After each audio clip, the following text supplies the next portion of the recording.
माधव कुंज बिहारी जयो राधा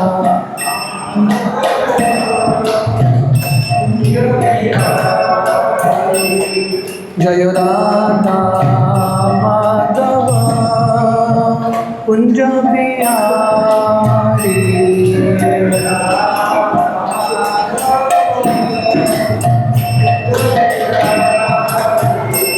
जय गोपी जन वल्लभ गिरिवरधारी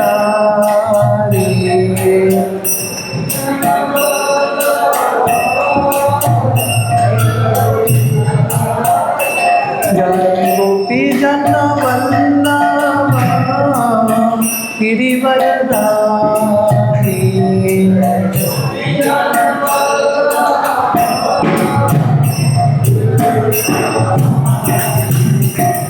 यशोदानंदन व्रज जन रंजन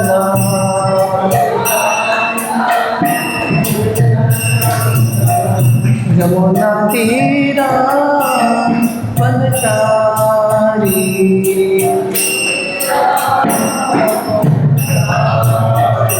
यमुना तीरा वनचारी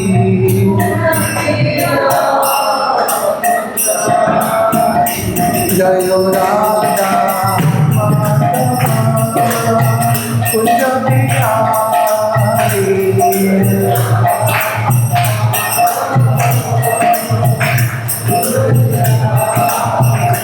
जय गोपी जन वल्लभ गिरिवरधारी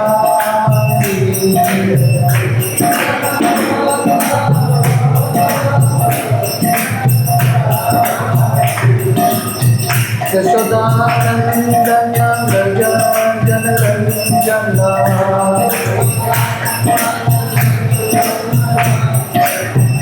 यमुना तीरा वनचारी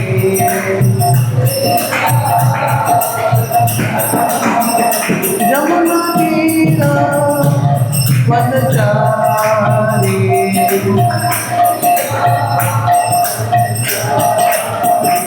जय राधा माधव कुंज बिहारी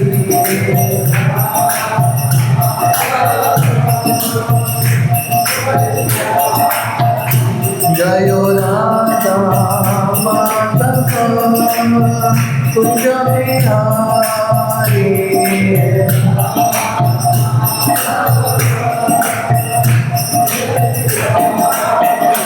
हरे Krishna Krishna Krishna Hare Hare Hare Ram Ram Ram Hare Hare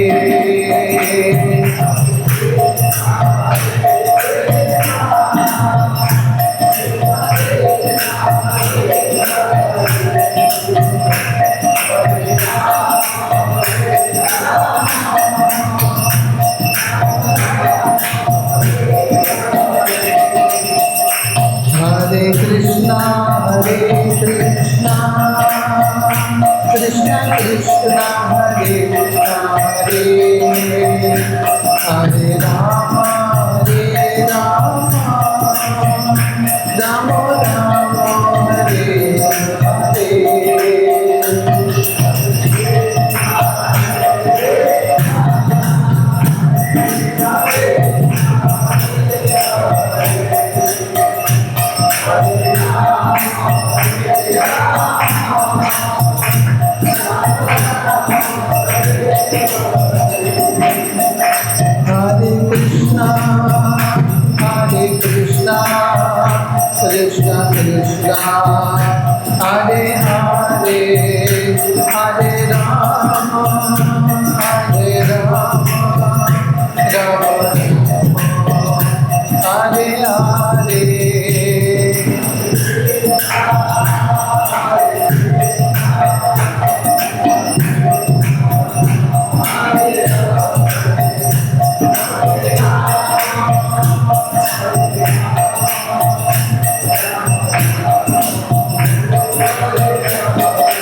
Krishna, Hare Hare, Hare Rama,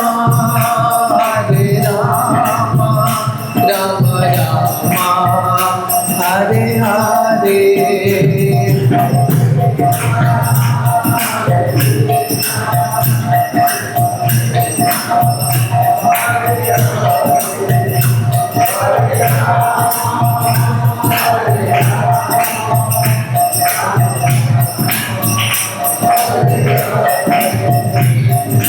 Hare Krishna, Krishna Krishna, Hare Hare, Hare Ram, Ram Ram, Hare Hare.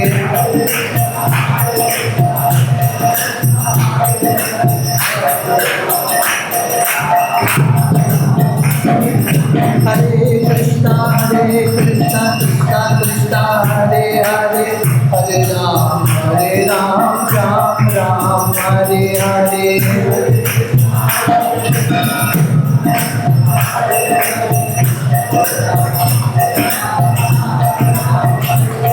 Jai Radhe Shyam, Radhe Shyam, Radhe Shyam, Radhe Shyam.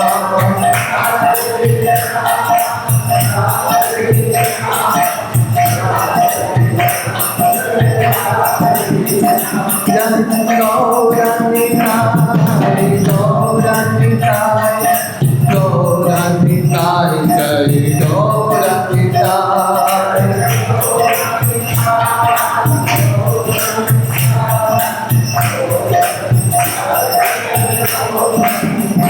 Jai Jai Prabhupada, Prabhupada, Prabhupada, Jai Prabhupada.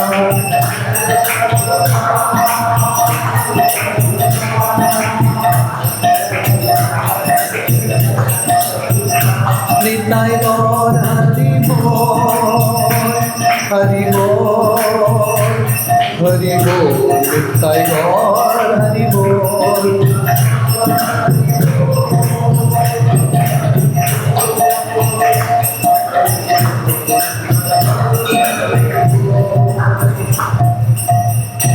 हरिनाम संकीर्तन की जय।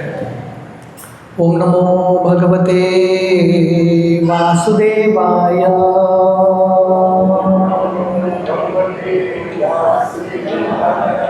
ओम नमो भगवते वासुदेवाय।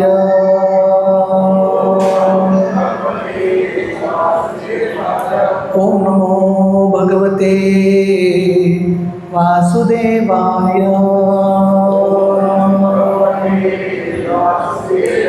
नारायणं नमस्कृत्य नरं चैव नरोत्तमं देवीं सरस्वतीं व्यासं ततो जायमुदीरये। नष्टप्रायेषु अभद्रेषु नित्यं भागवत सेवया भगवती उत्तम श्लोके भक्तिर्भवती नैष्टिकी। कृष्णाय वासुदेवाय देवकी नंदनाय च नंदगोपकुमाराय गोविंदाय नमो नमः। नमो पंकजनाभाय नमो पंकजमालिने नमो पंकजनेत्राय नमस्ते पंकजाग्रये। हरे कृष्णा। तो आप सबका बहुत बहुत स्वागत है हमारे गीता महोत्सव प्रोग्राम।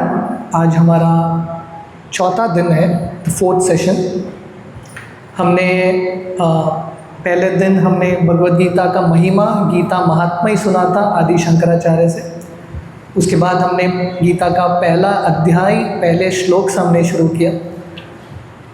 अगर आप लोगों को याद है, गीता का पहला श्लोक, धर्म क्षेत्रे कुरुक्षेत्रे समवेता युत्सवः मामका पांडवश्चैव किम अकुर्वत संजय।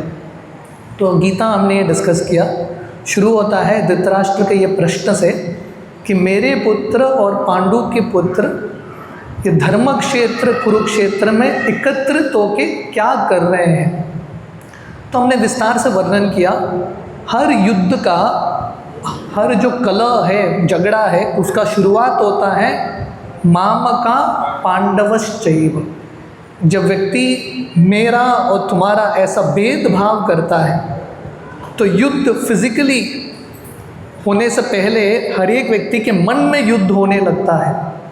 मन का जो कलह है वो एक्चुअली फिजिकली रूप में झगड़े के रूप में प्रस्तुत होता है।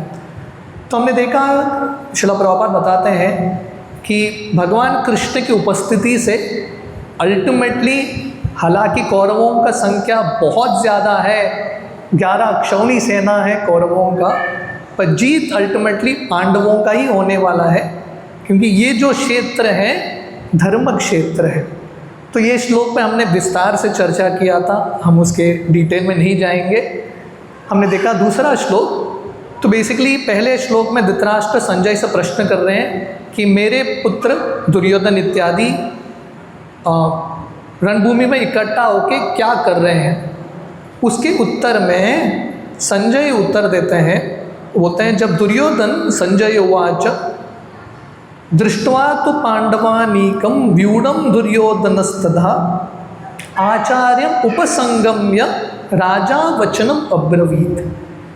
दुर्योधन, हालांकि उसके पास 11 अक्षौणी सेना है, फिर भी जब दुर्योधन देखता है कि पांडवों ने 7 अक्षौणी सेना इकट्ठा किया है, उनके पास कुछ भी नहीं था, लिटरली कंगाल थे, फिर भी 7 अक्षौणी सेना इकट्ठा किया, और वो भी पूरे व्यू को आगे चलाने वाले हैं भीम व्यूढ़ के आगे। तो दुर्योधन भयभीत होता है।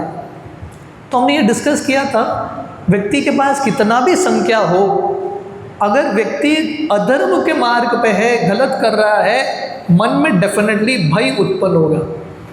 तो दुर्योधन बहुत भयभीत होके किसके पास जाते हैं, अपने आचार्य, अपने गुरु के पास जाके कुछ शब्द बोलते हैं। और दुर्योधन द्रोणाचार्य को बोलते क्या है, वो द्रोणाचार्य को बोलते हैं, 3rd श्लोक, पश्चैताम पांडुपुत्राणाम आचार्य महतिम चमु व्यूढ़म द्रुपद पुत्रेण तव शिष्येन धीमता। तो हमने गीता के पहले श्लोक में धृतराष्ट्र उवाच, हमने धृतराष्ट्र के माइंडसेट को स्टडी किया। धृतराष्ट्र जो था बहुत एक कनिंग व्यक्ति था, है कि नहीं। कनिंग व्यक्ति मतलब बोलता कुछ था, उसके मन में कुछ और ही है। यहाँ पे दुर्योधन, ये श्लोक से, तीसरे श्लोक से दुर्योधन के मन में जो भाव है वो हमको समझ में आ रहा है। दुर्योधन जो है बहुत बड़ा एक डिप्लोमेट पॉलिटिशियन है। और प्रभुपाद बताते हैं ये डिप्लोमेट पॉलिटिशियन मतलब क्या होते हैं, अपना काम करवाने के लिए किसी का भी चापलूसी करने के लिए तैयार। तो यहाँ पे दुर्योधन अपने गुरु के पास जा रहे हैं, द्रोणाचार्य के पास जा रहे हैं उनसे मदद मांगने के लिए, पर द्रोणाचार्य के पास जाके द्रोणाचार्य का ही गलती बता रहे हैं। जनरली ये सदाचार है कि वरिष्ठों का गलती नहीं बताना। तो यहाँ पे दुर्योधन, उसके अंदर कृतज्ञता है ही नहीं। जिस द्रोणाचार्य से उसने सब धनुर्विद्या सीखा, अभी वही द्रोणाचार्य के पास जाके द्रोणाचार्य का गलती बता रहा है। भक्ति सिद्धांत सरस्वती ठाकुर, हमारे श्रील प्रभुपाद जी के गुरु, एक उदाहरण देते थे। आप सुई को जानते हैं ना, सुई में एक छेद होता है, वैसे एक चालनी होता है। चालनी जानते हैं, आजकल कितने लोग यूज़ करते हैं पता नहीं, आटे को वगैरह चालने के लिए एक चालनी होता है, उसमें कितने सारे छेद हैं, अनगिनत छेद हैं। तो एक चालनी सुई को बोल रहा है तेरे अंदर छेद है। अभी चालनी में कितना छेद है, पर ये चालनी सुई के छेद को देख रहा है, उसके अंदर हजारों छेद है, उसको दिखता नहीं। तो दुर्योधन जैसा मूर्ख व्यक्ति, उसके अंदर इतने सारे दोष हैं, गलती हैं, दुर्योधन को दिखता नहीं, अभी जा रहा है द्रोणाचार्य को उसका गलती बताने के लिए। और द्रोणाचार्य को अपना गलती कैसे बताते हैं, वो द्रोणाचार्य को बोलते हैं हरे कृष्ण। तो द्रोणाचार्य को अपना गलती कैसे बताते हैं, व्यूढ़म द्रुपद पुत्रेण तव शिष्येन धीमता। वो द्रोणाचार्य को बोलते हैं कि आपने द्रुपद के पुत्र, हमने लास्ट टाइम ये कहानी विस्तार से वर्णन किया था, आप लोगों को याद है द्रुपद और द्रोणाचार्य की कहानी, कैसे बचपन की दोस्ती एक बहुत बड़ा दुश्मनी के रूप में कन्वर्ट हो जाता है। तो द्रोणाचार्य ने एक बहुत बड़ा गलती किया जो दुर्योधन बता रहे हैं। उन्होंने धृष्टद्युम्न जो द्रुपद के पुत्र हैं उनको धनुर्विद्या सिखाया, और यही धृष्टद्युम्न अभी पांडवों का सेनापति बन चुका है। तो बेसिकली दुर्योधन बताना चाहता है कि आपने एक गलती किया, बहुत पहले धृष्टद्युम्न को सिखाया, देखो वो क्या कर रहा है, अभी वही ज्ञान जो है हमारे विरुद्ध यूज़ कर रहा है। तो दुर्योधन बताना चाह रहे हैं कि फिर से वो गलती आप मत करना, don't do that mistake again. अभी पांडवों के प्रति आप दया मत दिखाना, पांडवों को आप डेफिनेटली मारना। So this is called Duryodhan's diplomacy. Duryodhan जो है बहुत एक शातिर पॉलिटिशियन है, बहुत एक्सपर्ट कैलकुलेटिव पॉलिटिशियन, तो अपने गुरु का गलती बताता है। तो यहाँ तक हमने लास्ट टाइम चर्चा किया था, टेक्स्ट 1, 2, 3, हम थोड़ा बहुत आगे जाएंगे।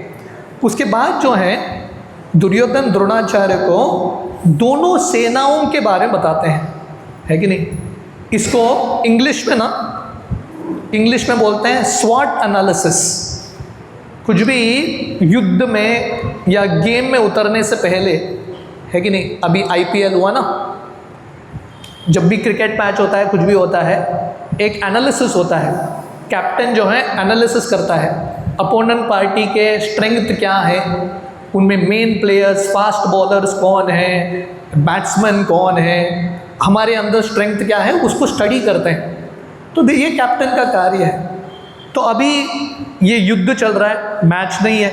क्रिकेट मैच में क्या होता है, एक व्यक्ति, एक पार्टी जीतता है, दूसरा हारता है।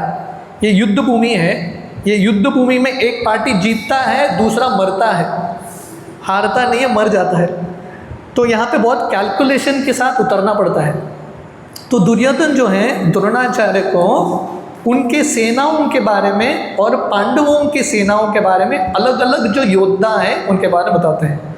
अत्र शूरा महेश्वाशा भीमार्जुन समायुधि यूढ़ानो विराटश्च द्रुपदश्च महारथा। तो बताते हैं पांडवों की सेना में बहुत बड़े बड़े दिग्गज महारथी योद्धा हैं, युधान, विराट, द्रुपद इत्यादि। पर दुर्योधन जो है इन सब का, पांडवों की सेना में जितने भी योद्धा थे उनका तुलना किसके साथ करता है, भीमा अर्जुन समायुधि, भीम और अर्जुन के साथ करता है। क्योंकि दुर्योधन के लिए पूरे पांडव सेना में दो ही सबसे महत्वपूर्ण व्यक्ति हैं, और वो हैं भीम और अर्जुन। इस प्रकार वो पांडवों की सेना के बारे में बताते हैं। और जब दुर्योधन का समय है अपने सेना के बारे में बताने के लिए, दुर्योधन अभी एक कन्फ्यूजन में पड़ गया है। दुर्योधन का कन्फ्यूजन क्या है, दुर्योधन सोच रहा है किसका नाम मैं पहले लूँ, है कि नहीं। तो हम हमारे एक भक्ति शास्त्री प्रोग्राम में वर्णन कर रहे थे, कौरव पार्टी और पांडव में फ़र्क क्या था। पांडव जो थे एकत्रित थे, उनके बीच में झगड़ा नहीं था, कौन मेन कमांडर बनेगा उनके बीच में झगड़ा नहीं था। पर कौरवों की सेना में उनके बीच में ही झगड़ा, क्योंकि हर व्यक्ति को कमांडर बनना था। भीष्म बोले कि मुझे आप कमांडर नहीं बनाओगे, सेनापति नहीं बनाओगे तो मैं छोड़ के चला जाऊंगा। तो उनके बीच में ही झगड़ा चल रहा था। तो अभी दुर्योधन सोच रहा है किसका नाम पहले लूँ, है कि नहीं। तो दुर्योधन को लग रहा है कि मैं भीष्म का नाम पहले लूँगा, कर्ण को बुरा नहीं लगना चाहिए, द्रोण का नाम पहले लूँगा, भीष्म को बुरा नहीं लगना चाहिए। तो दुर्योधन बहुत कंफ्यूज्ड है।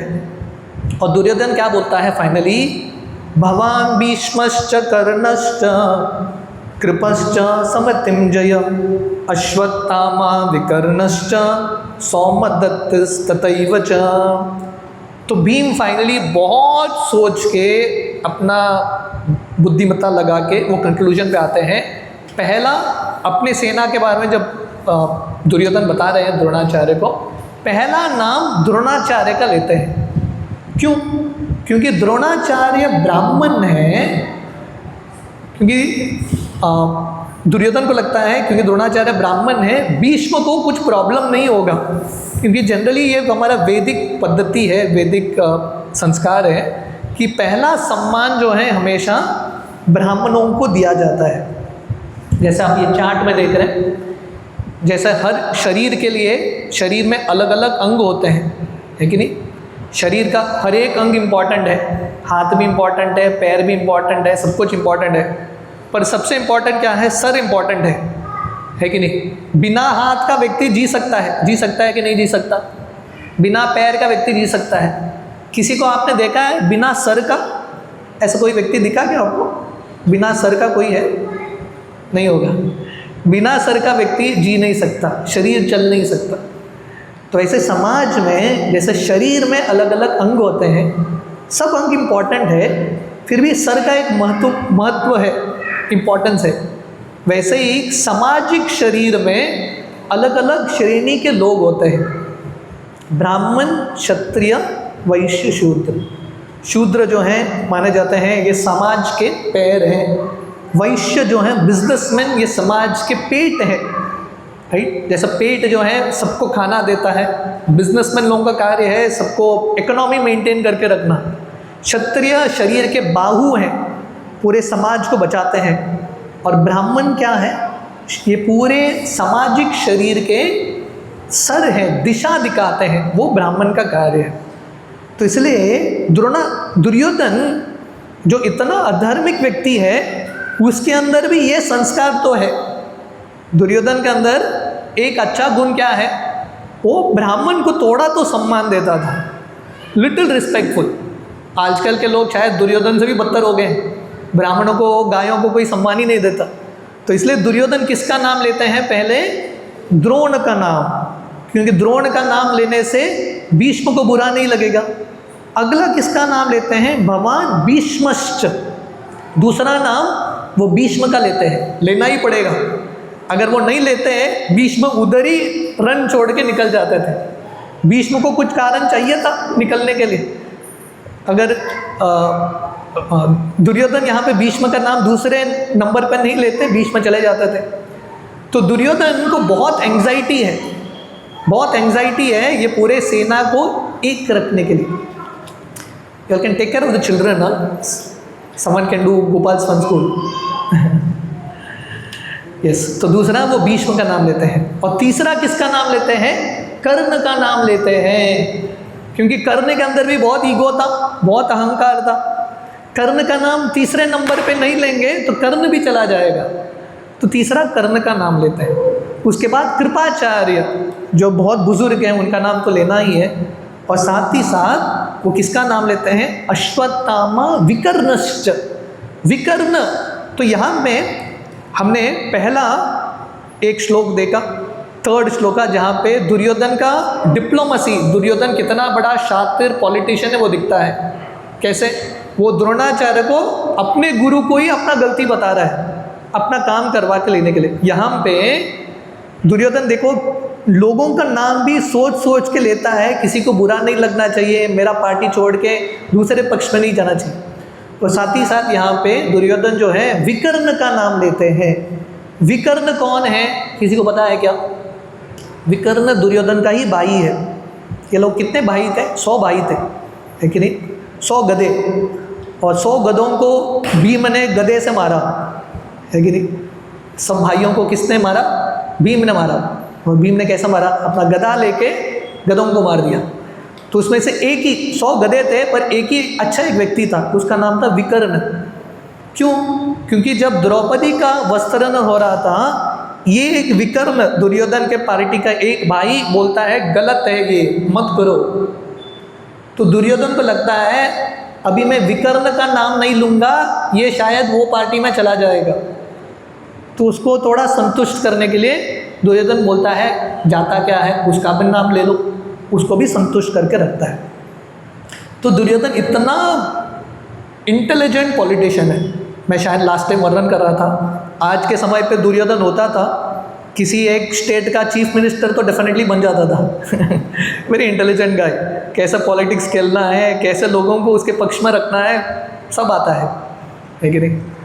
तो आगे दुर्योधन बताते हैं टेक्स्ट 10, अपर्याप्तम अस्माकं बलं भीमाभिरक्षितम पर्याप्तम त्वमिदमेतेषां बलं भीमाभिरक्षितम।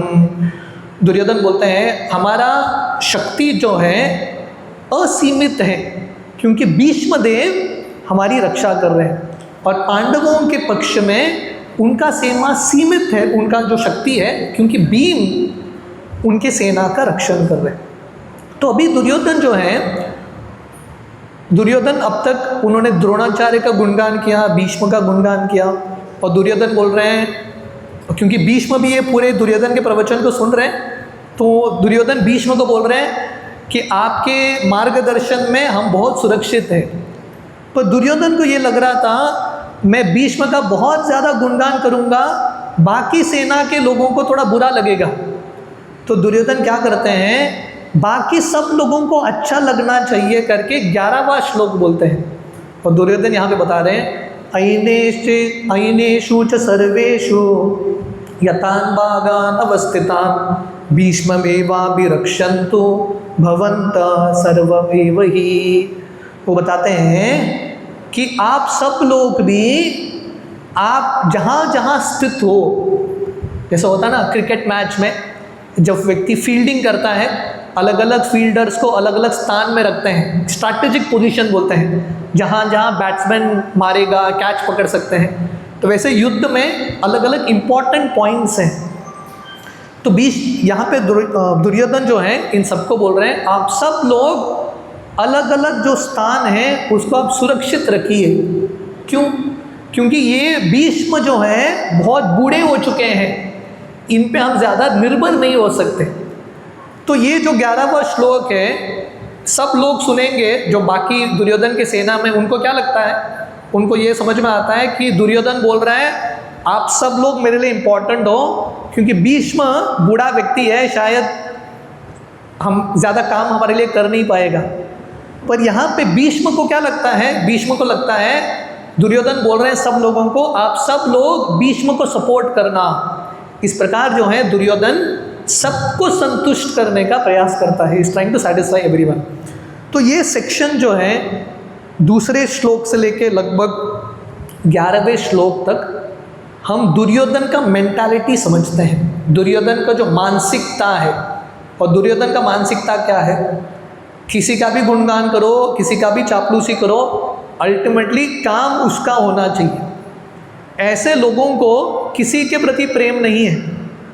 इंग्लिश में राधानाथ स्वामी महाराज एक कहावत बोलते हैं, जनरली हमको क्या करना चाहिए, हमको लोगों से प्रेम करना है और चीज़ों को इस्तेमाल करना है कि नहीं। जैसे लैपटॉप का हम इस्तेमाल करते हैं और लोगों से हम प्रेम करते हैं, पर दुर्योधन जैसे लोग क्या करते हैं, चीज़ों से प्रेम करते हैं और वो चीज़ को प्राप्त करने के लिए लोगों को इस्तेमाल करते हैं। दैट्स व्हाट दे डू, है कि नहीं। मतलब उनको प्रेम, दुर्योधन को प्रेम न ही द्रोणाचार्य से है, न ही भीष्म से है, न ही कर्ण से है। उसको प्रेम किससे है, अपने आप से ही है। और अपने लिए जो भी काम करवाना है वो करवा के लेने के लिए बहुत बुद्धिमता है कि नहीं। दुर्योधन इतना बुद्धिमता कृष्ण भक्ति में उपयोग करता था, अच्छा भक्त बनता था। पर दुर्योधन जो है अपना पूरा बुद्धि जो है अपने पदवी को प्राप्त करने के लिए इस्तेमाल कर रहा है। तो इस प्रकार दुर्योधन जो है अपना मोटिवेशन टॉक दे रहा है, अपने पार्टी को थोड़ा मोटिवेट कर रहा है। उस समय भीष्म क्या करते हैं, एक minute, let me just go ahead. Bhishma Dev जो हैं वो अपना शंख लेके शंख बजाते हैं। तो यहाँ पे वर्णन आता है, तस्य संजनयम हर्षम कुरु वृद्धा पितामह सिंहनादम विनोद्यचे शंखम दद्मो प्रतापवान। तो यहाँ पे भीष्म देव जिनका शब्द आता है कुरुवृद्ध। कुरुवृद्ध का अर्थ क्या है, वृद्ध का अर्थ है ओल्ड, कुरुवृद्ध का अर्थ है पूरे कुरुकुल में सबसे वरिष्ठ व्यक्ति थे भीष्मदेव। तो बेसिकली दुर्योधन जो है भीष्म को मोटिवेट करने के प्रयास कर रहे हैं, आप युद्ध करो, पांडवों के प्रति आप सहानुभूति मत दिखाओ, आप युद्ध करना इत्यादि। भीष्मदेव क्या करते हैं? भीष्मदेव कुछ बोलते नहीं है। जनरली कोई आपका गुणगान करेगा, आपको अच्छा लगता है, पर दुर्योधन पॉलिटिशियन है, भीष्मदेव भी बहुत ही बुद्धिमान पॉलिटिशियन है। भीष्मदेव को पता है पॉलिटिक्स क्या होता है, तो दुर्योधन के शब्दों से भीष्मदेव प्रभावित नहीं होते। तो ये महान व्यक्ति का लक्षण है, किसी के गुणगान से भी वो ज़्यादा प्रभावित नहीं होते, और लोग उनकी निंदा भी करते हैं उससे भी वो ज़्यादा दुखी नहीं होते। This is a stable person. ये दुनिया में कोई हमारा गुणगान करता है तो हम हवा में उड़ने लगते हैं, और कोई हमारा निंदा करता है तो हम डिप्रेस होकर कार्य ही छोड़ देते हैं। पर भीष्मदेव जैसे जो लोग हैं बहुत स्थिर हैं, गुणगान हो या निंदा हो उनको फर्क नहीं पड़ता, वो क्या करते हैं? अपना कार्य करते रहते हैं। तो भीष्मदेव क्या करते हैं? दुर्योधन के मोटिवेशन टॉक सुन के, ये जो पेप टॉक सुन के, भीष्मदेव सीधा शंख निकालते हैं और शंख बजाते हैं जोर से। और इसका अर्थ क्या है? भीष्मदेव शंख बजा के दुर्योधन को बोल रहे हैं, हे मूर्ख दुर्योधन, तेरा मोटिवेशन टॉक मेरे लिए फ़ायदे का नहीं है, मुझे तेरे मोटिवेशन टॉक की ज़रूरत नहीं है, मैं तो अपना कार्य करूँगा, तुमको मुझे समझाने की ज़रूरत नहीं है, मुझे क्या करना है मुझे अच्छे से पता है, मैं अपना कार्य करूँगा। पर मैं तुमको ये बता देता हूँ, जीत तुम्हारा नहीं होने वाला, जीत पांडवों का ही होगा। क्यों? क्योंकि जब भीष्मदेव शंख बजाते हैं, ये शंख किसके हाथ में होता है? ये शंख भगवान विष्णु के हाथ में होता है, शंख चक्र गदा पद्म, है कि नहीं? तो भीष्मदेव बता रहे हैं वो जो शंखधारी कृष्ण है, विष्णु है, वो पांडवों के पक्ष में है। मैं कितना भी युद्ध करूं, क्या भी करूं, युद्ध जो है अल्टीमेटली जीतने वाले हैं पांडव। इसलिए भीष्मदेव जो हैं अपना शंख बजाते हैं। तो यहाँ से 12वां श्लोक से हम देखते हैं कैसे पांडव, अब तक युद्ध शुरू भी नहीं हुआ, गीता चल रहा है, मतलब अभी युद्ध शुरू नहीं हुआ, गीता के बाद ही युद्ध शुरू होता है। गीता के पहले अध्याय में ही धृतराष्ट्र का प्रश्न क्या था? पहले श्लोक में धृतराष्ट्र ने पूछा, मेरे पुत्र और पांडु के पुत्र एकत्रित होके जीतने वाला कौन है? ये धृतराष्ट्र के मन में संशय है, डाउट है। तो उसके उत्तर में संजय धीरे धीरे बता रहे हैं धृतराष्ट्र को, जीत तो पांडवों का ही होगा क्योंकि कृष्ण उनके पक्ष में है। तो ये 12वां श्लोक से अलग अलग हम साइंस या चिन्ह देखते हैं, सिम्टम देखते हैं, कारण देखते हैं कैसे जीत जो है पांडवों का होने वाला है। पहला हमने देखा, पहला चीज़ क्या है? शंख। भीष्मदेव शंख बजाते हैं और ये शंख से ही भीष्मदेव दुर्योधन को बताना चाहते हैं, दुर्योधन जीत पांडवों का ही होगा।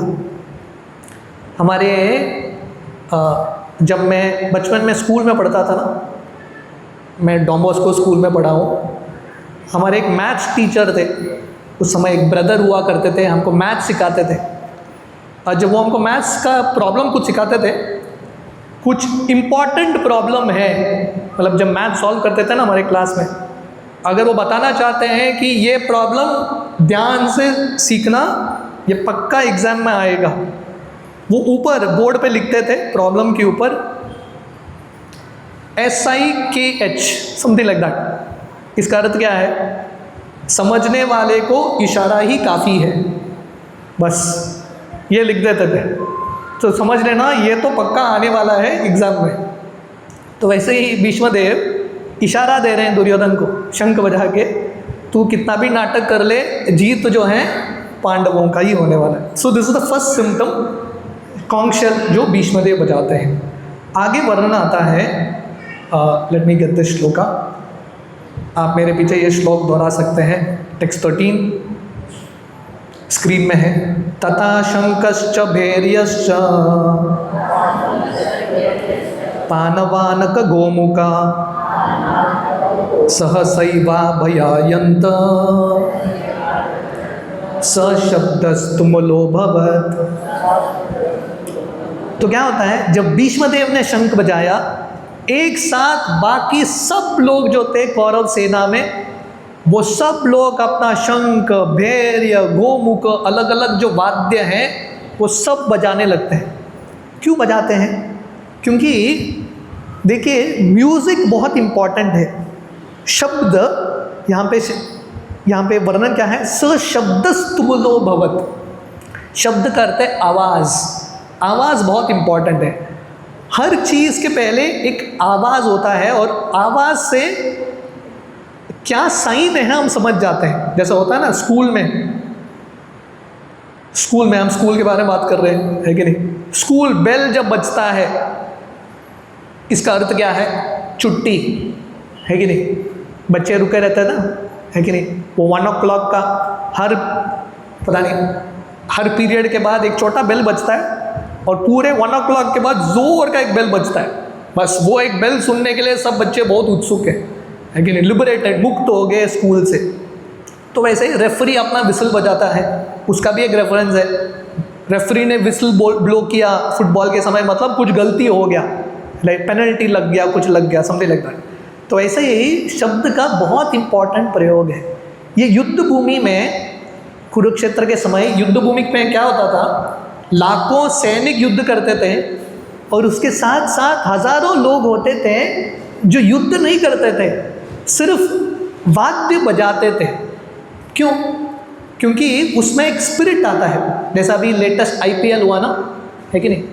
आप इमेजिन करो, IPL मैच चल रहा है, स्पेक्टेटर कोई नहीं है, मज़ा आएगा क्या विराट कोहली को 6-4 मारने में? मज़ा नहीं आएगा। सामने से व्यक्ति चिल्लाना चाहिए, चीखना चाहिए, तब मज़ा आता है ना। उसको बोलते हैं मूड सेट होता है कि नहीं। तो ऐसे युद्ध भूमि में एक दूसरे को मारने के लिए भी वो खून खौलना चाहिए। और खून कैसे खोलेगा? वो म्यूज़िक बजता है, ऐसा म्यूज़िक बजता है, लोगों को बहुत जोश आता है एक दूसरे को मारने के लिए। तो इस प्रकार म्यूज़िक बजने लगता है सब जगह, right. So that's what is explained here. तो जब इस प्रकार भीष्मदेव शंख बजाते हैं और सब लोग अपना अपना शंख बजा रहे हैं कौरवों के पक्ष में, उस समय क्या होता है, पांडवों के पक्ष में भगवान कृष्ण एंट्री करते हैं। तो ये जो श्लोक है 14वां श्लोक, ये पूरे गीता में पहले बार भगवान कृष्ण गीता में एंट्री कर रहे हैं। अब तक हमने देखा 13 श्लोक, अब तक दुर्योधन का चल रहा है, भीष्म का चल रहा है, द्रोणाचार्य का चल रहा है, कृष्ण भगवान का कहीं पे रेफरेंस नहीं है। प्रश्न आता है कृष्ण भगवान कर क्या रहे हैं कुरुक्षेत्र के रणभूमि में? तो 14वें श्लोक में वर्णन आता है, ततः श्वेतैर्हयैर्युक्तैर् महती सन्दने स्थितो माधव पांडवश्चैव दिव्यो शंको प्रदत्मतो। तो क्या हो रहा था, भगवान कृष्ण अर्जुन के रथ में, द वर्सेस माधव पांडवश्चैव महती सन्दने स्थितो, भगवान कृष्ण अर्जुन के रथ में स्थित हैं। और भगवान कृष्ण क्या कर रहे हैं अर्जुन के लिए? What is Krishna doing? भगवान कृष्ण अर्जुन के लिए सारथी बन चुके हैं। इज बिकम अ सारथी। देखिए हर एक मूवी में सबसे हाईलाइट पॉइंट कहाँ होता है मूवी का? जब मूवी में हीरो पहले बार एंट्री मारता है कि नहीं। आपने देखा है क्या? मूवी में हीरो जब एंट्री मारता है ना, बहुत बड़ा एक बहुत सोच समझ के उसका एंट्री निकालना पड़ता है। उससे डिपेंड है कि मूवी हिट होने वाला है कि नहीं। हम तमिलनाडु के हैं, बचपन में हम जाते थे, जब भी जाते थे तमिलनाडु, हम रजनीकांत का मूवी देखते थे। और रजनीकांत की मूवी का खासियत यही है कि उसका एंट्री, माय गॉड, अलग अलग तरीके से एंट्री करता है। तो यहाँ पे गीता में, गीता के हीरो कौन है? कृष्ण है कि अर्जुन है? कृष्ण। और भगवान कृष्ण का एंट्री कैसा हो रहा है? अर्जुन के सारथी के रूप में। ऐसा मूवी में कहीं हुआ है क्या? हीरो एंट्री करता है सारथी के रूप में, ड्राइवर के रूप में? नहीं। तो ये भगवान कृष्ण का पोजीशन है। तो भगवान कृष्ण अपने उदाहरण से हमको बता रहे हैं कि जिंदगी में आनंद जो है, हैप्पीनेस कहाँ पे है? It is in the concept of service.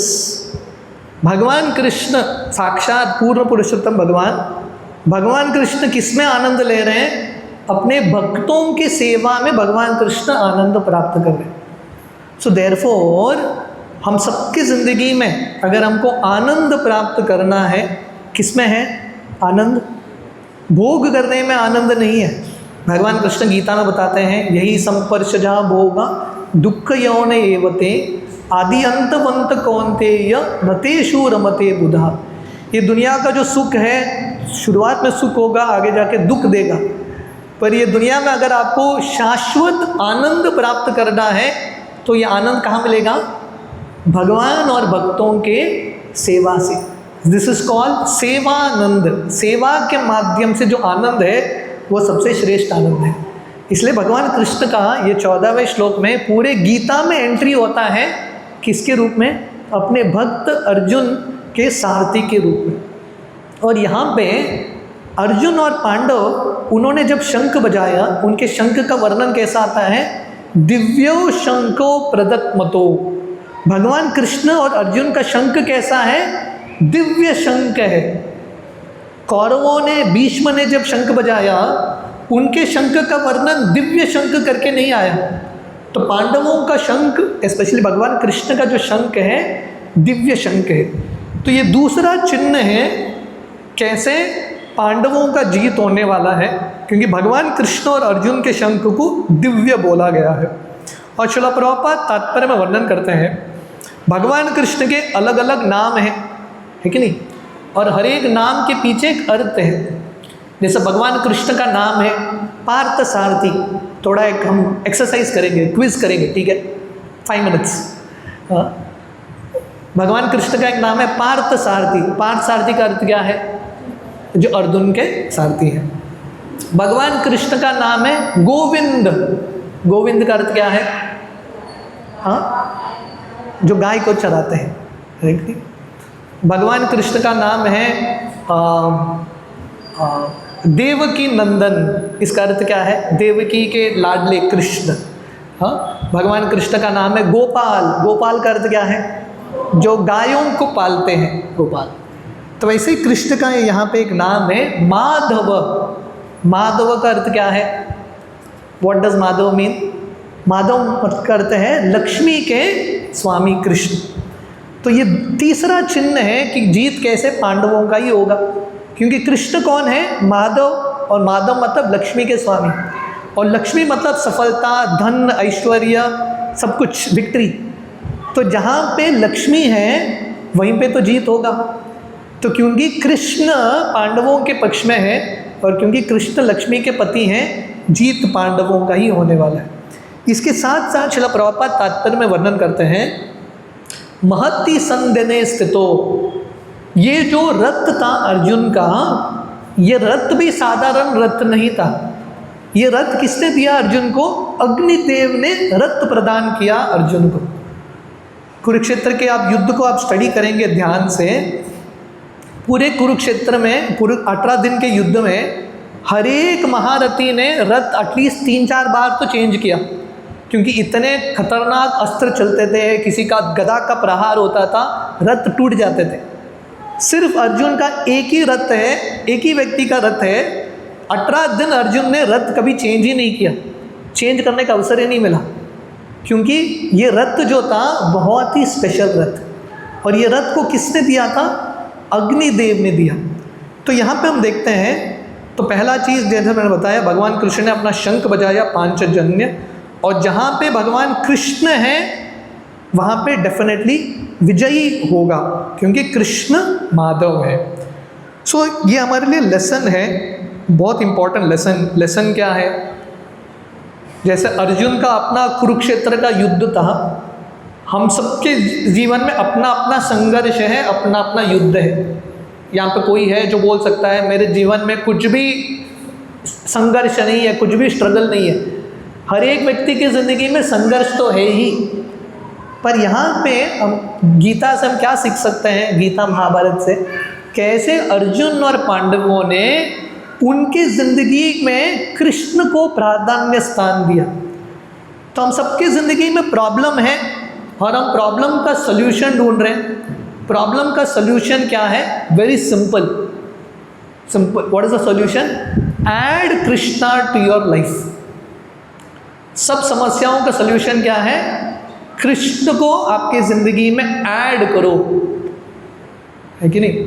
ज़िंदगी में कुछ चीज़ों को त्यागने की ज़रूरत नहीं है, कृष्ण को जोड़ने की ज़रूरत है। This is the process of योग। तो ये बहुत इंपॉर्टेंट लेसन है। हमारे सब समस्याओं का समाधान है कृष्ण के शरण में आना। और दूसरा, जैसा मैंने बताया, कृष्ण भगवान का एक नाम है माधव। दैट मीन्स जहाँ पे कृष्ण है वहाँ पे साक्षात लक्ष्मी माता वहाँ पे उपस्थित है। तो ये भी एक बहुत इंपॉर्टेंट लेसन है। जब हम भगवान की सेवा करते हैं, लक्ष्मी ऐश्वर्य ऑटोमेटिकली हमारे पास आती है। हम कृष्ण सुदामा लीला में हम देखते हैं ना, सुदामा जी जब भगवान कृष्ण के पास गए द्वारका में, सुदामा जी के पास कितना था उनके बैंक बैलेंस में? किसी को पता है सुदामा के बैंक बैलेंस में? हाँ, पोहा, यस। पर उनका बैंक बैलेंस कितना था? सुदामा जी कृष्ण भगवान के पास जाने से पहले करोड़पति थे, अरबपति थे? पता ही नहीं। बैंक अकाउंट भी था कि पता नहीं, सुदामा को अकाउंट भी नहीं सुदामा के पास। सुदामा जी गए द्वारका भगवान कृष्ण से मिलने के लिए, और कृष्ण भगवान को पोहा लेके गए, और वापस जब आए इतने रईस बन गए, इतने रईस बन गए सुदामा जी। क्या किया सुदामा जी ने? क्या मैजिक किया? सुदामा जी ने भगवान कृष्ण को पोहा अर्पण किया। So this is the second principle. जब हम भगवान कृष्ण की सेवा करते हैं, प्रेम से भगवान कृष्ण को भोग खिलाते हैं या भगवान कृष्ण की भक्ति करते हैं, लक्ष्मी साक्षात हमारे घर में निवास करती है। सो लक्ष्मी स्टेज। लक्ष्मी कहाँ पे रहती है? जहाँ पे भगवान कृष्ण है वहाँ पे लक्ष्मी का निवास स्थली है। मैं बहुत बार भक्तों को बताता हूँ, हमारी इस्कॉन, आपको इसका उदाहरण, आप बोलेंगे सुदामा की कहानी तो 5000 साल पहले कहानी है, अभी लेटेस्ट कुछ कहानी है क्या? हमारी इस्कॉन की कहानी है। शिला प्रभुपाद जब अमेरिका गए 1965 में, प्रभुपाद के जेब में 40 रुपया। 40 रुपये से व्यक्ति क्या कर सकता है? मतलब लिटरली जब प्रभुपाद गए अमेरिका, सुदामा की तरह बैंक अकाउंट भी नहीं, पैसा भी नहीं, कुछ नहीं, कंगाल। अभी इस्कॉन में इतना धन ऐश्वर्य है।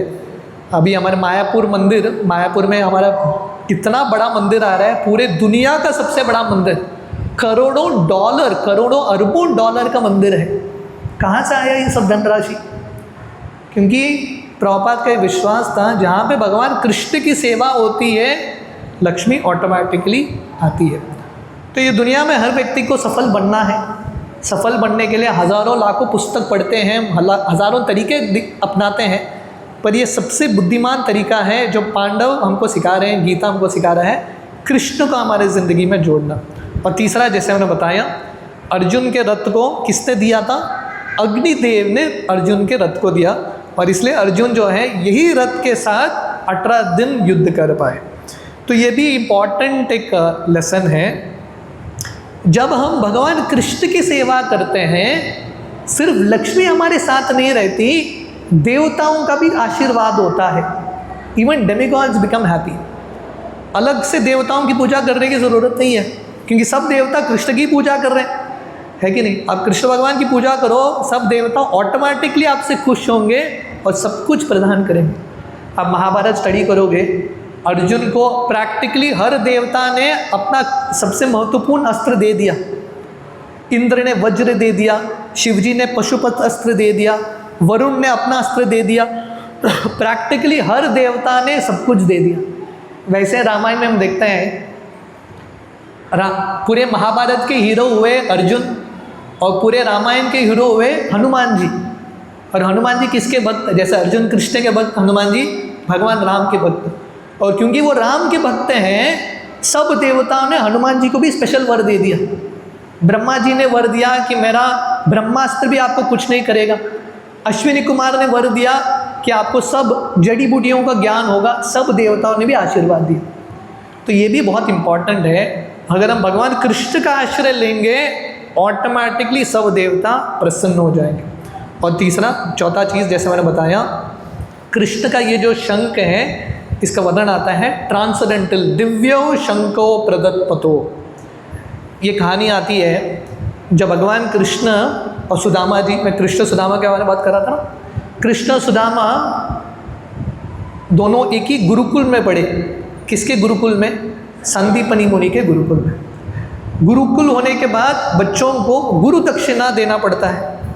तो भगवान कृष्ण गए संदीपनी मुनि के पास और संदीपनी मुनि को पूछे, हे गुरुजी मैं क्या गुरु दक्षिणा दूँ? संदीपनी मुनि समझ गए ये तो कृष्ण है, साक्षात भगवान है, भगवान से छोटा चीज़ नहीं मांगना। तो संदीपनी मुनि बोले, मेरा लड़का मर गया था बहुत समय पहले, पता नहीं कहाँ पे है, मेरे मरे हुए लड़के को वापस लाओ। कौन कर सकता है? कृष्ण ही कर सकते हैं। तो भगवान कृष्ण बोले ठीक है।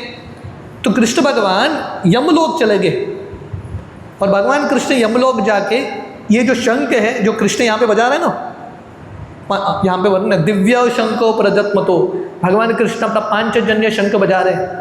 यही शंख भगवान कृष्ण पहले बार, ये शंख को भगवान कृष्ण ने कहाँ प्राप्त किया? समुद्र के अंदर उन्होंने शंख को प्राप्त किया। शंख प्राप्त करते ही वो यमलोक चले गए और यमलोक में जाके उन्होंने जब ये शंख बजाया, यमराज भी कांप गए, यमराज भी बाहर आए, कृष्ण के चरण पे गिर गए। तो कहने का अर्थ है भगवान कृष्ण का ये जो शंख है या भगवान कृष्ण का कीर्तन, हमारे लिए भगवान कृष्ण का शंख मतलब भगवान कृष्ण का नाम, भगवान कृष्ण का जो नाम है इतना शक्तिशाली है। अगर हम भगवान कृष्ण का नाम का जप करेंगे, यमराज भी हमारे पास नहीं आएंगे। Even Yamraj will not come in front of you. Yamraj और यमदूत जो हैं, जिन भक्तों के मुख से हरिनाम निकलता है, यमदूत पास में आते ही नहीं है, दे डोंट कम टुगेदर। तो इस प्रकार ये पांचवा कारण है क्यों जीत पांडवों का ही होगा, क्योंकि इनके शंख को, कृष्ण और अर्जुन के शंख को दिव्यो शंखो प्रदत्मतो बोला गया है, राइट। और यहाँ पे वर्णन आता है इन द श्लोकास अहेड, जब कौरव पांडवों के ये शंख के आवाज़ को सुनते हैं ना, वो सब लोग बहुत ही डर जाते हैं। जब कौरवों ने शंख बजाया, पांडव डरे नहीं, पर जब पांडवों ने शंख बजाया, कौरव डर गए। क्यों? क्योंकि जो गलती करता है उसके हृदय में भय होता है। पांडव सही मार्ग पे चल रहे हैं, उनको भय ही नहीं है, निडर है कि नहीं? कम संख्या है बट दे आर फियरलेस, पर कौरव सब डर जाते हैं। और आगे वर्णन आता है, युधिष्ठिर जो हैं अपना शंख बजाते हैं, और युधिष्ठिर के शंख का नाम क्या है? अनंत विजयम राजा कुंती पुत्रो युधिष्ठिरा। पहले ज़माने में इन सब क्षत्रियों के अपने अपने शंख हुआ करते थे, और ऐसा नहीं कि शंख टूट गया नया शंख ले लिया, वो लोग अपने शंख को भी मेंटेन करके रखते थे। आजकल के ज़माने में कोई किसी चीज़ की सुरक्षा करता ही नहीं है, लैपटॉप टूट गया, मोबाइल टूट गया, नया खरीद लो। पर कहीं पे वर्णन है कि कृष्ण का पांचजन्य टूट गया, भगवान कृष्ण ने और एक शंख ले लिया, वर्णन नहीं। पूरे जिंदगी भर अर्जुन ने एक ही धनुष यूज़ किया, वो क्या था? गांडीव। दूसरा कभी यूज़ करने का अवसर ही नहीं मिला, एक ही, है कि नहीं? तो ये भी हम सीखते हैं कि उस ज़माने में हर चीज़ का एक वैल्यू होता था, चीज़ों को बहुत संभाल के रखते थे। तो युधिष्ठिर का भी शंख का एक नाम था, उसका नाम था अनंत विजय। और अनंत विजय का अर्थ क्या है? जब भी युधिष्ठिर शंख बजाते हैं, जीत होता ही होता है। ऐसा कभी समय नहीं आया युधिष्ठिर ने शंख बजाया और जीत किसी और के पक्ष में हुआ, कभी नहीं होता। So this is another sign of Yudhishthir Pandavas victory. पांडवों के जीत का और एक चिन्ह है युधिष्ठिर का शंख का नाम ही Anant Vijay. And then finally this shloka comes, ये आगे का एक श्लोक आता है, अता व्यवस्थितान् दृष्ट्वा दातराष्ट्रान् कपिध्वज प्रवृत्ते शास्त्र संपाते धनुरुद्यम्य पांडव ऋषिकेशम तदा वाक्यम इदम आह महीपते। फाइनली और एक बहुत इम्पॉर्टेंट चिन्ह क्यों पांडवों का जीत होने वाला है, और वो क्या है? ये जो झंडा है कपिध्वज, अर्जुन के रथ के ऊपर उस समय में हर एक योद्धा है, उनके रथ के ऊपर एक झंडा हुआ करता था। क्यों हुआ करता था? क्योंकि दूर से, अभी युद्ध भूमि तो बहुत बड़ा है, कैसे समझ में आएगा कि अर्जुन कहाँ पे है, दुर्योधन कहाँ पे है? झंडे को देख के, है कि नहीं? ये इसका झंडा, ये इसका झंडा। तो अर्जुन के झंडे के ऊपर किसका चिन्ह था? हनुमान जी का चिन्ह था। और ये हनुमान जी का सिर्फ पेंटिंग नहीं था, साक्षात हनुमान जी वहाँ पे उपस्थित थे। आप लोग ये कहानी जानते हैं, जब पांडव वनवास में थे ना, एक बार भीम और सब पांडव हिमालय में चल रहे थे, हिमालय की ओर जा रहे थे, और उस समय अलकनंदा नदी में बहते हुए एक कमल आता है, और ये साधारण कमल नहीं, 1000 पंखुड़ियों वाला कमल, और भी गोल्डन कलर, सोने का कमल। द्रौपदी देख के बहुत आश्चर्य में आती है, और द्रौपदी भीम को बोलती है, ये कमल यहाँ पे बह के आ रहा, मतलब बहुत सारे कमल होंगे ऊपर, जाके लेके आना। और भीम द्रौपदी से इतना प्रेम करते थे, भीम चले गए कमल को लाने के लिए, और उस समय हनुमान जी उनको रास्ते में मिलते हैं। आप लोगों ने कहानी सुना होगा ना, हनुमान जी एक बहुत बूढ़े बंदर के रूप में रहते हैं वहाँ पे, उनका पूंछ फैला हुआ है, और भीम बोलते हैं, अरे बूढ़े बंदर निकल जाओ, मुझे जाना है। हनुमान जी बोलते हैं, मेरे पूंछ को क्रॉस करके चले जाओ, पार करके चले जाओ। भीम बोलते हैं, नहीं नहीं, ये हमारा संस्कृति है, हम किसी को पार करके स्टेप करके नहीं जाते। तो हनुमान जी बोलते हैं, मैं बहुत बूढ़ा हूँ, मैं पूंछ को हिला नहीं सकता, आप ही हिला लो। तो भीम प्रयास करते हैं, थोड़ा भी हिला नहीं पा रहे। तो भीम को लगता है मैं बहुत शक्तिशाली हूँ, तो भीम का पूरा पसीना छूट जाता है, और उस समय भीम उनको समझ में आता है यह साधारण व्यक्ति नहीं है। वो उनको पूछते हैं आप कौन हो, और ये जो बंदर हैं हनुमान जी का स्वरूप दिखाते हैं, और भीम जो है बहुत खुश हो जाता है, क्योंकि भीम और हनुमान भाई भाई है ना, अलग अलग युग में, दोनों वायु पुत्र हैं। तो भीम के लिए सबसे इम्पॉर्टेंट हीरो होते हैं हनुमान जी, तो भीम बहुत खुश हो जाते हैं। और उस समय हनुमान जी भीम को बोलते हैं, आगे जाके जब कुरुक्षेत्र का युद्ध होगा, मैं तुम्हारे भाई अर्जुन के झंडे के ऊपर स्थित रहूँगा, और जब तुम चीखोगे, तुम्हारे चीखने के साथ मैं भी ऊपर से चीखूंगा। वर्णन आता है महाभारत में, आप वो 18 दिन का युद्ध पढ़ोगे, भीम जब चीखते थे ना, चिल्लाते थे, उसको बोलते हैं वॉर क्राई, चीखते थे और गुस्से के साथ भागते थे। हनुमान जी ऊपर से चिल्ला रहे, और दोनों के चीखने का आवाज़ इतना होता था, हाथी भी भाग जाते थे वहाँ से। तो ये हनुमान जी का चित्र नहीं है, साक्षात हनुमान जी है। और ये हनुमान जी थे जिन्होंने भगवान राम की मदद की रावण के साथ युद्ध जीतने में, और वही हनुमान जी यहाँ पे उपस्थित हैं। देखिए, अर्जुन के एक रथ में, वन रथ, कितना भारी रथ है अर्जुन का, कितना भारी रथ है। पहले तो अर्जुन साक्षात हैं वो रथ में, सबसे बड़े योद्धा। अर्जुन का गांडीव धनुष्य है वो रथ पे, और एक हैवी वेट, वो रथ ही अग्निदेव ने दिया है। साक्षात कृष्ण उपस्थित है, जहाँ पे कृष्ण है वहाँ पे लक्ष्मी है, उसके ऊपर हनुमान जी और एक वेट। ये रथ में जो बैठा है उसको कौन हरा सकता है? देवता भी सामने आ गए, वो भी ये रथ को हराना छोड़ो, हिला भी नहीं पाएंगे। तो कहने का अर्थ है, अगर हम बुद्धिमान हैं तो ये कॉम्बिनेशन होना हमारी ज़िंदगी में बहुत इंपॉर्टेंट है। कॉम्बिनेशन क्या है? The combination of Krishna and Krishna's pure devotees.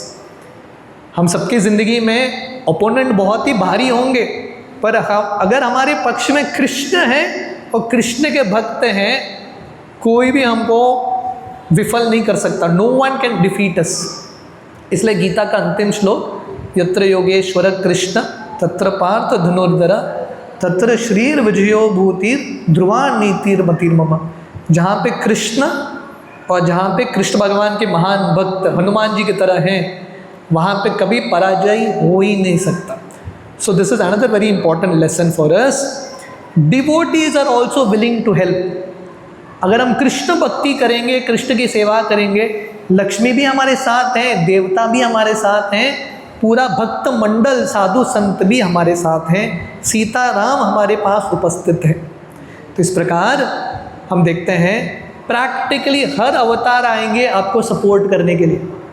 Srila Prabhupada, हमारे इस्कॉन के फाउंडर आचार्य प्रभुपाद, 70 साल की उम्र में प्रभुपाद अमेरिका गए प्रचार करने के लिए। किसी को साथ में लेके गए? प्रभुपाद अकेले गए, है कि नहीं? आज के ज़माने में आपको एक प्रोग्राम शुरू करना है तो हमारा पहला प्रश्न है, कि मृदंग कौन बजाएगा, करताल कौन बजाएगा। प्रभुपाद मृदंग करताल प्लेयर को लेके गए क्या साथ में अमेरिका? प्रभुपाद अकेले गए ना, वेंट अलोन, है कि नहीं? वर्णन आता है, और वो भी जलदूत नाव में। ऐसा नहीं कि उनको फ्लाइट टिकट मिला, जलदूत नाव में 40-50 डेज समुद्र में जा रहे हैं प्रभुपाद। उस समय प्रभुपाद को लग रहा था मैं अकेला हूँ, कैसे प्रचार करूँगा, हाउ विल आई प्रीच। कौरवों का सेना तो बहुत भारी है, मैं कैसे इनको भक्त बना सकता हूँ। उस समय प्रभुपाद ने एक सपना देखा, और प्रभुपाद ने सपने में क्या देखा पता है? एक समय पे ये नाव पूरा इतना हिल रहा था, इतना विचलित हो रहा था नाव, वेरी टर्बुलेंट वाटर्स। तो प्रभुपाद ने सपने में देखा सब अवतारों को, 10 अवतार, और सब अवतार मिलके ये नाव को आगे लेके जा रहे। और सब अवतार श्रील प्रभुपाद को बोलते हैं आप चिंता मत करो, हम सब आपके साथ हैं, we are all there with you. तो कहने का अर्थ है, अगर आप कृष्ण भक्ति कर रहे हो, भले ही आप अकेले हो, समाज उस पार है, आप अकेले ही हो, डरने की आवश्यकता नहीं है, क्योंकि आप कृष्ण का आश्रय लोगे, भगवान के सब अवतार भी आपके साथ हैं। इसलिए यहाँ पे भगवान कृष्ण का और एक नाम आता है ऋषिकेश। ये 9वां चिन्ह पांडवों की जीत का। कृष्ण का नाम क्या है? ऋषिकेश। आप लोगों ने ये नाम सुना है कृष्ण का, ऋषिकेश। ऋषिकेश का अर्थ क्या है? ऋषिकेश का अर्थ है जो इंद्रियों को गाइड करते हैं या इंद्रियों के स्वामी हैं, है कि नहीं? हम सबके अलग अलग इंद्रियां हैं, आंख, नाक, कान इत्यादि, पर ये सबके स्वामी कौन है? कृष्ण। हमारी इंद्रियों को हमने बनाया क्या? कोई फैक्ट्री में कान नाक बना सकता है क्या? कोई कर नहीं सकता। ये सब इंद्रिय किसने दिया है? कृष्ण ने दिया है। हमको क्या करना है? ये इंद्रियों के माध्यम से भगवान कृष्ण की सेवा करनी है। अगर ये करेंगे, भगवान कृष्ण डेफिनेटली हमको गाइड करेंगे। Krishna will guide us. तो हम सबके ज़िंदगी में सबसे महत्वपूर्ण प्रश्न है ये, यहाँ तक हमने जो चर्चा किया, इसका कंक्लूजन क्या है? हम सबके ज़िंदगी में, हमारे रथ में कृष्ण उपस्थित हैं कि नहीं? हमारे ज़िंदगी के रथ को कौन चला रहा है? कृष्ण चला रहे हैं या हमारा मन चला रहा है? Who is riding our chariot, है कि नहीं? कृष्ण चला रहे हैं, माया चला रही है, कौन चला रहा है हमारी ज़िंदगी के रथ को? बहुत इम्पॉर्टेंट है। अर्जुन बहुत बुद्धिमान, अर्जुन ने अपना रथ के डोरी को किसको दे दिया? कृष्ण भगवान को दे दिया। दीन बंधु दीनानाथ मेरी डोरी तेरे हाथ। इतना ही करना हमको। हमारा ज़िंदगी का डोरी किसके हाथ में देना है? कृष्ण के हाथ में देना है। बस अर्जुन ने इतना ही किया और भगवान कृष्ण ने बाकी सब कर लिया। So this is the only thing that we have to learn, भगवान कृष्ण के मार्गदर्शन में हमारी ज़िंदगी को आगे बढ़ाना।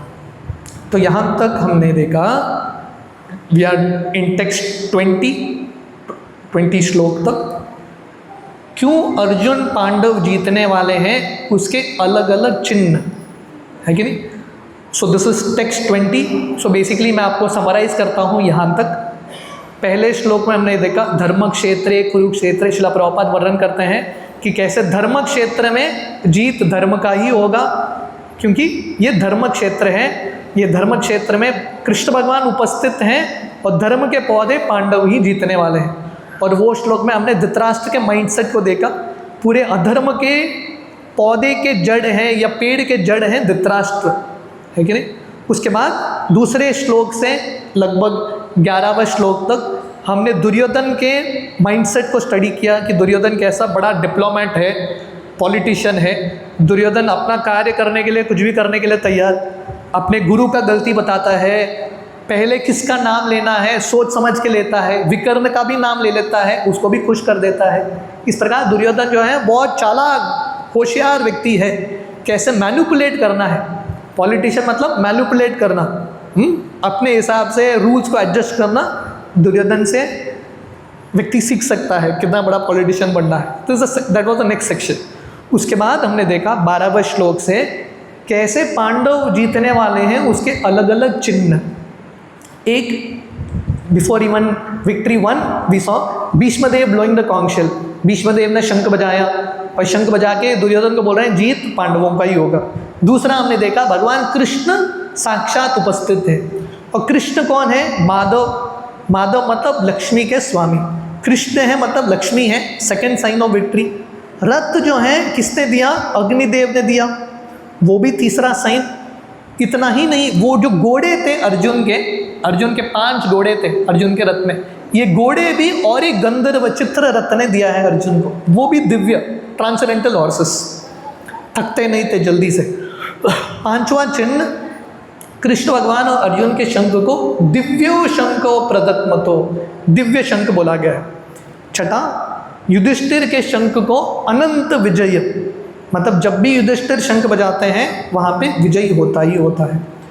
7वां कारण कपिध्वज, कपिध्वज का अर्थ क्या है? हनुमान जी है कि नहीं? हनुमान जी साक्षात उपस्थित है। और एक चिन्ह पांडवों की जीत का। 8वां चिन्ह, ये रथ में सिर्फ हनुमान जी नहीं है, सीताराम भी है, क्योंकि कृष्ण राम दोनों एक ही हैं। और कृष्ण के हृदय में आप बोलेंगे सीता किधर है? कृष्ण के हृदय में है सीता राधा रानी, है कि नहीं? So Krishna and Sitaram is also there. And then finally Krishna is called Hrishikesh, क्योंकि भगवान कृष्ण अर्जुन को भी गाइड करने के लिए उपस्थित हैं। Krishna is there to guide. So this is one section till verse number 20। इसके आगे के जो सेक्शन है we will see the last, हमारा जो नेक्स्ट ट्यूसडे होगा, the concluding will conclude the first chapter. ठीक है, तो यहाँ तक मैं आप लोगों को समरी दिखा देता हूँ। Okay, so first 1 to 13 is diplomacy, duplicity of Dhritarashtra, diplomacy of Duryodhan.